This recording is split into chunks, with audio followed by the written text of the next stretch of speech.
اعوذ باللہ من الشیطان الرجیم بسم اللہ الرحمن الرحیم واتبع سبیل من اناب الی صدق اللہ العظیم وصدق رسولہ النبی الکریم الامین ونحن علی ذلک لمن الشاہدین والشاکرین والحمد للہ رب العالمین۔ ان اللہ وملائکتہ یصلون علی النبی یا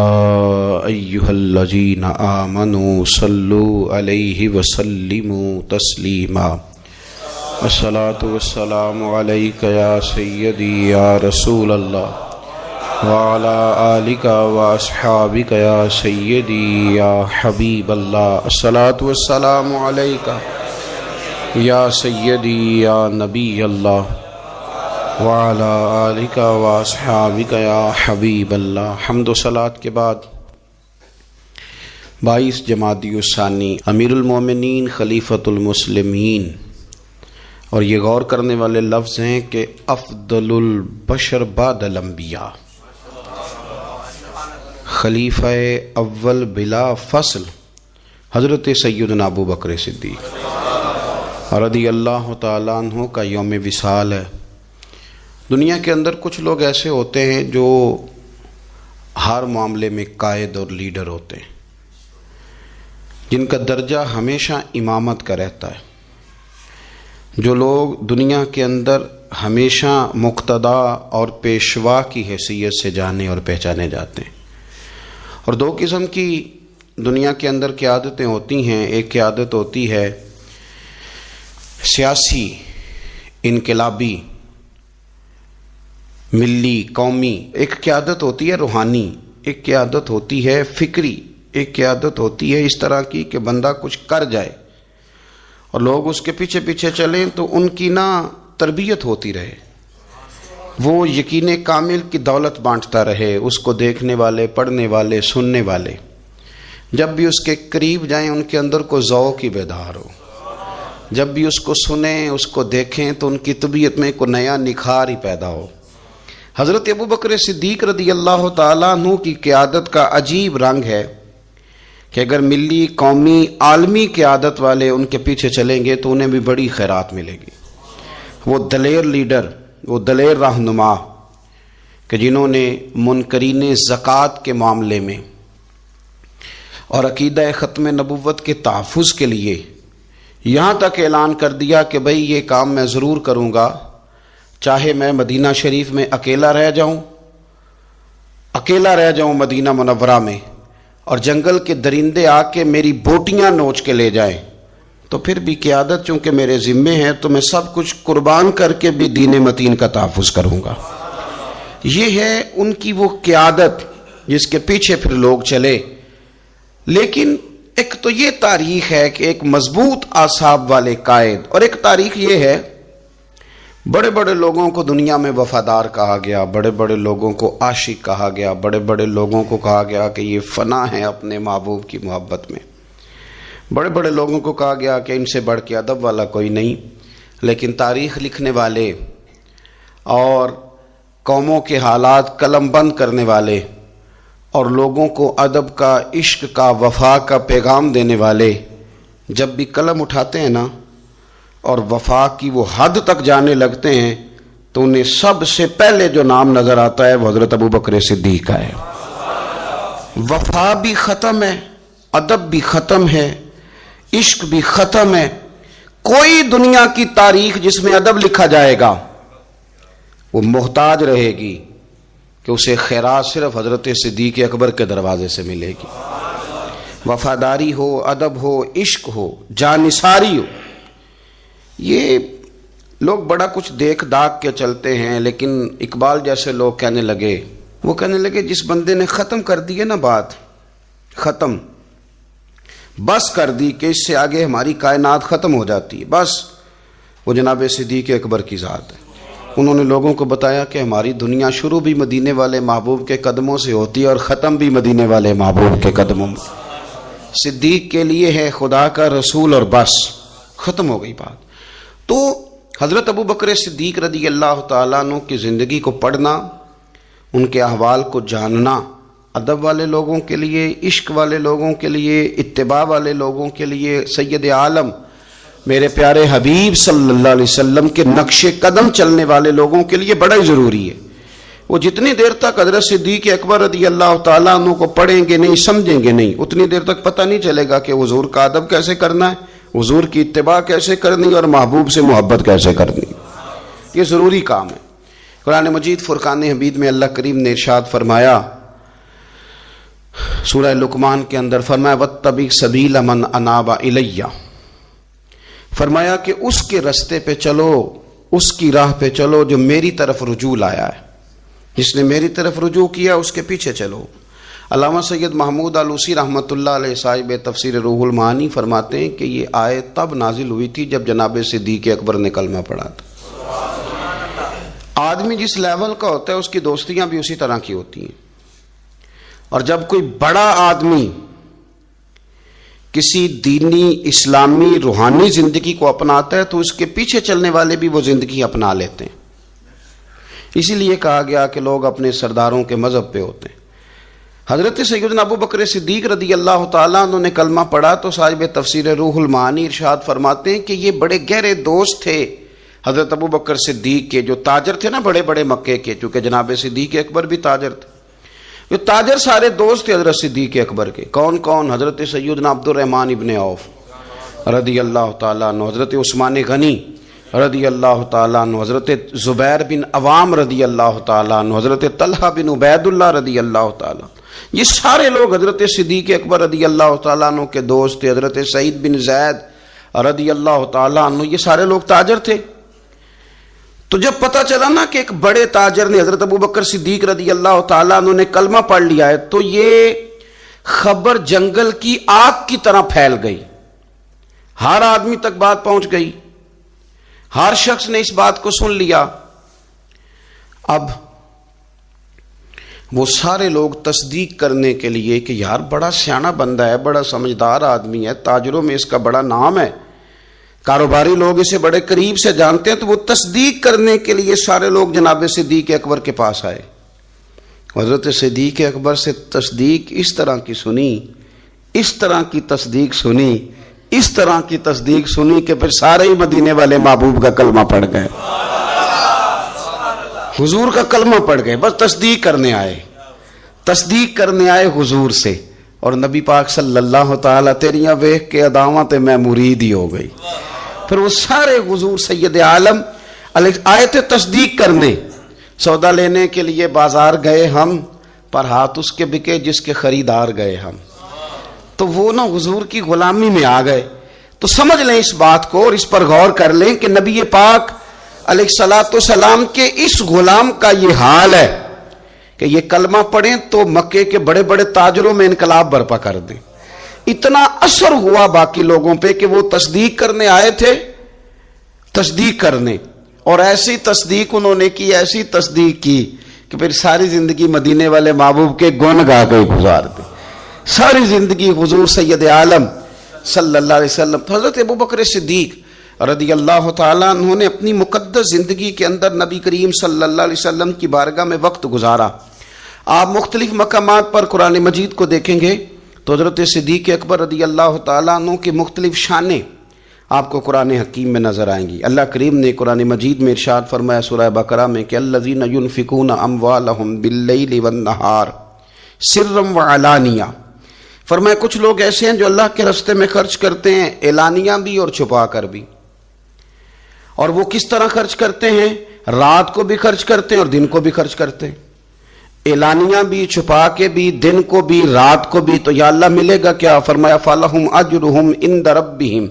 ان کا اجر ان کے رب کے پاس ہے، وہ اللہ کے پاس ہے اور راز ہے، ان کا اجر ان کے رب کے پاس ہے، ان پر نہ کوئی خوف ہوگا نہ وہ غمگین ہوں گے۔ یہ وہ لوگ ہیں جو رات کو بھی خرچ کرتے ہیں، دن کو بھی خرچ کرتے ہیں، اعلانیہ بھی خرچ کرتے ہیں، چھپا کے بھی خرچ کرتے ہیں۔ تفسیر روح المعانی ہی کو آپ دیکھ لیں تو علامہ سید محمود آلوسی اندلسی رحمۃ اللہ علیہ فرماتے ہیں کہ حضرت صدیق اکبر کا ایک دفعہ خرچ تو ہمیشہ کرتے رہتے تھے، ایک دفعہ ارادہ بن گیا، اس آیت کے شان نزول میں لکھتے ہیں ایک دفعہ ارادہ بن گیا کہ میں نے 40,000 دینار خرچ کرنے اللہ کی بارگاہ، اور کرنے اس طرح ہے کہ دن کو بھی خرچ کرنے، اور اگر کوئی آدمی رات کو لینا چاہے تو اسے یہ نہ محسوس ہو کہ یہ تو صرف اجالے میں دینے والے ہیں، اگر کوئی رات کی تنہائی میں لینے آئے گا تو اسے بھی دیں گے، خرچ کریں گے اللہ کے رستے میں۔ اور 10,000 دینار، 40,000 کل دینے تھے، 10 خرچ کیے دن کو، 10 خرچ کیے رات کو، 10 اس وقت خرچ کیے جب ساری دنیا اعلان ہوتا ہے نا چندے کا تو سارے دے رہے ہوتے ہیں، 10 اس وقت خرچ کر دیا 10,000 دینار، اور پھر 10 چھپا کے خرچ کیا، 10 چھپا کے بھی خرچ کیا، یعنی اس وقت بیچ مجمع کے بھی دینا بعضوں کا بہتر ہوتا ہے کہ دوسروں کو بھی رغبت ہوتی ہے، کیونکہ ایک بندہ اگر کہیں خرچ کرتا ہے تو پھر دوسرے بھی دیکھ کے خرچ کرتے ہیں، تو جب سب دے رہے تھے تب بھی دیا، اور جب کوئی نہیں دے رہا تھا تو تب بھی دیا، اور دن کو بھی دیا اور رات کو بھی دیا،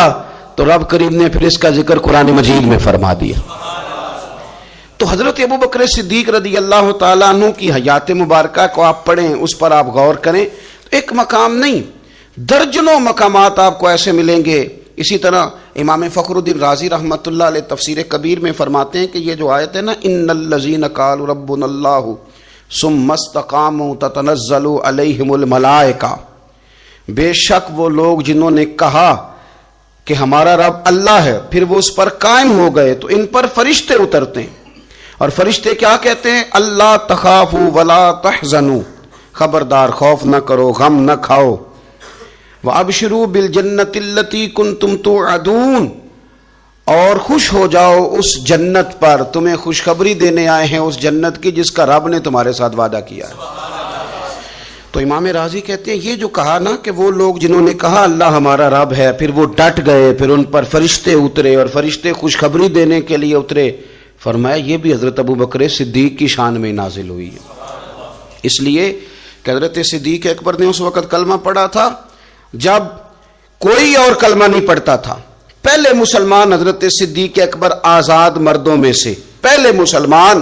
آپ نے کلمہ پڑھا، رش دیکھ کے تو بھائی عام جگہ پہ بھی بڑے لوگ آ جاتے ہیں، لیکن تنہائیوں میں ابتدا میں بالکل شروع میں جس ہستی نے صرف جلوہ والضحیٰ دیکھا، آج لوگ بڑے جمہوریت پسند ہیں کہ ساری دنیا جدھر جائے گی ہم نے ادھر جانا ہے، جدھر رش زیادہ ہوگا اس وقت ہم چلیں گے، لیکن حضرت ابوبکر صدیق رضی اللہ تعالیٰ عنہ اس وقت کلمہ پڑھا جب اسلام پر تنہائیاں تھیں، غربتوں کا دور تھا، انہوں نے یہ نہیں دیکھا کہ ساری دنیا کدھر ہے، انہوں نے یہ دیکھا کہ میرے محبوب کی رضا کدھر ہے، اور پھر اس پر انہوں نے تکلیفیں برداشت کی، تکلیفیں پلیٹ میں رکھ کے نہیں غلامی مل جایا کرتی، تکلیفیں برداشت کی، مار بھی کھائی، مال بھی دیا، تکلیف بھی سہی، تانے بھی سہے، باتیں بھی سنی، قبیلے کے اندر سے بھی مخالفت ہوئی، باہر سے بھی مخالفت ہوئی، وہ ڈٹے رہے۔ تو رب فرماتے جب یہ ڈٹ گئے نا تو پھر میں نے بھی ان کی مدد کے لیے فرشتے نازل کر دیے، پھر اللہ تبارک و تعالیٰ نے انہیں کوئی لاوارث نہیں چھوڑا، پھر ان کی مدد اللہ نے اپنے فضل سے فرمائی۔ تو حضرت صدیق اکبر رضی اللہ تعالیٰ عنہ کی مقدس حیات مبارکہ، اس پر بے شمار فضائل میں آپ کو احادیث ملیں گی، بے شمار آپ کو آیات بینات ملیں گی۔ سمجھنے کی چیز یہ ہے کہ ان کی زندگی کو دیکھا جائے، پڑھا جائے۔ میں نے بڑا غور کیا ہے، جتنا کو میرا محدود سا مطالعہ ہے، جتنا کو میں فہم اور علم رکھتا ہوں، میں نے بڑا غور کیا ہے اور بڑی باریکی سے کیا ہے، اور ان کی زندگی کے شب و روز کو بار بار پڑھا ہے، اور وہ جتنے پیچ و تاب ہیں ہجرت سے لے کر بدر تک اور بدر سے لے کر فتح مکہ تک، ہر میدان، ہر جگہ، ہر کوچہ، ہر نگر، تو ایک ہی بات سمجھ میں آئی ہے کہ جس طرح پروانہ چراغ کے گرد گھوم کے زندگی گزار دیتا ہے، گھوم کے زندگی گزار دیتا ہے، روشنی جہاں نظر آتی ہے تو پروانہ ساتھ ہی نظر آتا ہے، کہیں اور دکھائی دیتا ہی نہیں۔ اسی طرح میرے پیارے حبیب نبی کریم صلی اللہ تعالی علیہ وسلم کی نبوت کی روشنی کے گرد جو پروانہ دیوانہ وار ہمیں نظر آتے ہیں ان کا نام حضرت ابو بکر صدیق ہے۔ حضور کی رضا کو پا لینا، حضور کیا چاہتے ہیں اس چاہت کے مطابق کوشش کرنا۔ جس نے میرے نبی پاک علیہ الصلوۃ والسلام کے ساتھ عداوت رکھی اس کے ساتھ عداوت رکھنا، اسے اپنا دشمن جاننا۔ جس کے ساتھ میرے نبی کریم صلی اللہ تعالی علیہ وسلم کی غلامی کا رشتہ ہو گیا، جو حضور کا وفادار ہو گیا، اس کے ساتھ دست شفقت پھیرنا، اس سے پیار کرنا۔ حضور صلی اللہ علیہ وسلم نے خود فرمایا کہ میری امت پر سب سے زیادہ نرمی کرنے والے ابو بکر صدیق ہیں۔ اس کے ساتھ محبت کرنا، اس کے ساتھ پیار کرنا، اپنی ظاہری زندگی کو، اپنے وجود کو، اپنی خواہشات کو، اپنی اولاد کو، اپنے تعلق کو، سب کو پیچھے رکھ کے سب سے آگے اپنے محبوب کی ذات کو رکھنا۔ یہ کمال صرف حضرت صدیق اکبر ہی کو حاصل ہے۔ لوگ عمل کرتے ہیں پر مزیدار نہیں کرتے، چل پڑتے ہیں پر پورا نہیں چلتے، رشتہ بناتے ہیں پر سوچتے ہیں کہ اتنا ہی کافی ہے، اتنی زیادہ وفا اور اتنی زیادہ پیچھے چلنے کی کیا ضرورت ہے۔ لیکن حضرت ابو بکر صدیق رضی اللہ تعالیٰ نے جو رشتے بنائے، پھر وہ رشتے نبھائے، پھر انہوں نے حضور کی اس غلامی کو نبھا کے دکھایا۔ کلمہ پڑھا۔ ہمارے ایک بزرگ فرمایا کرتے تھے ابو بکر نے دوستی لگائی تھی مکے میں اور جوان کرائی بدر و احد خندق میں، اور فرماتے ہیں ساتھ نبھائی ہے قبر میں بھی۔ پانی پرنا سہیلیاں تے رنگا رنگ کڑے، او بھائی اسی تے پریا اس دا جانیے جس دا توڑ چڑھے۔ اور بڑی احتیاط کے ساتھ، بڑی احتیاط کے ساتھ، بڑی احتیاط کے ساتھ اگر انہوں نے کبھی مشورہ بھی دیا نا، ایک جنگ کے موقع پہ حضور نے مشورہ مانگا تو عرض کی حضور آپ جیسے حکم کریں گے ہم ویسے ہی حاضر ہیں۔ اگر کبھی مشورہ مانگا بھی تو انہوں نے بڑا محتاط ہو کے بڑے احتیاط سے، کوئی زیادہ رائے نہیں، اس لیے کہ جس سے پر اعتماد زیادہ ہوتا ہے اس کی ذمہ داری بھی زیادہ ہوتی، جس سے محبت زیادہ کی جاتی ہے اس کی ڈیوٹی بھی زیادہ ہوتی۔ سب سیاں رل پانی نو چلیاں، کوئی مڑ سی پر کے، تے جنہاں نے پر کے سر تے چایا او قدم رکھن ڈر ڈر کے۔ انہیں پتہ تھا مجھ پر اعتماد زیادہ ہے، تو ان کی ذمہ داریاں، اس کا انہیں احساس،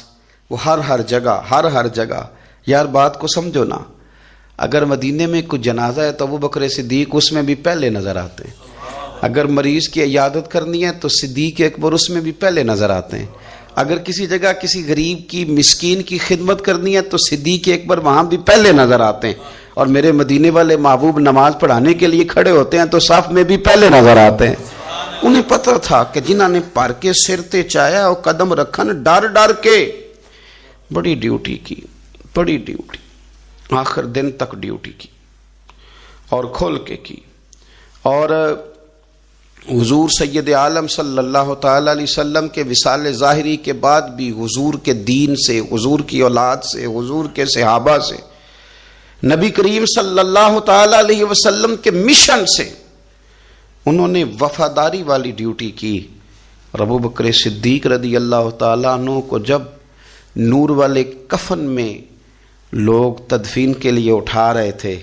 اور جب ان کی اس وصیت پر عمل کیا جا رہا تھا کہ مجھے نا فوراً نہ میری قبر کھودنا حضور کے ساتھ، پہلے پوچھ لینا،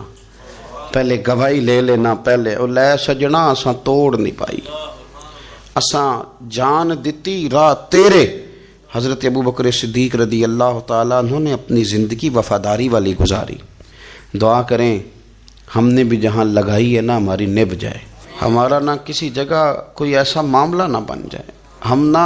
نبھانے کے قابل ہو جائیں، کچھ ایسا نہ ہو جائے کہ جس میں معاملہ تکلیف والا ہو، ہم نہ طے کر جائیں۔ بڑی بڑی آندھیاں آتی ہیں، بڑے بڑے طوفان اٹھتے ہیں، بڑے بڑے دھوپ چھاؤں کے معاملات ہوتے ہیں۔ دعا کرو کہ جہاں جہاں ہم پر اعتماد کیا جاتا ہے، پیار کیا جاتا ہے، ہم اسے نبھا سکیں۔ میرے رسول کریم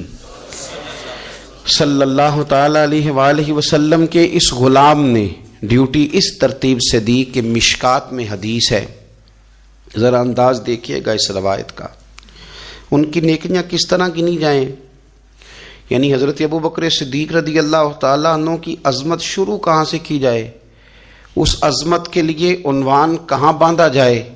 ان کی زندگی کا کون سا پہلو ہے جس کا تذکرہ چھیڑا جائے اور ان کی وفا کا ذکر کیا جائے،